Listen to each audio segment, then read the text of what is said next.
এই আইডিটা বিক্রি করা হবে, যাদের কেনার ইচ্ছা আছে তারা ইনবক্সে আসেন। আপনাদের যদি আইডিটা পছন্দ হয় 350 টাকায় এই আইডিটা কিনে ফেলতে পারবেন।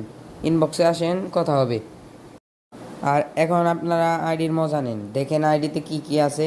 আপনাদের পছন্দ হলে ইনবক্সে আসেন। আর একটা কথা আমি বলে রাখলাম, আমি আগে আইডি দিব, কিন্তু আপনাদের তো আইডি যদি নিতে হয় তাহলে তো টাকাও দিতে হবে, কিন্তু আমি আইডি আগে দিব। স্ক্যাম হবে না, 100% সেফ। আমারটা থেকে কিনলে কোনো স্ক্যাম টিস্ক্যাম হবে না।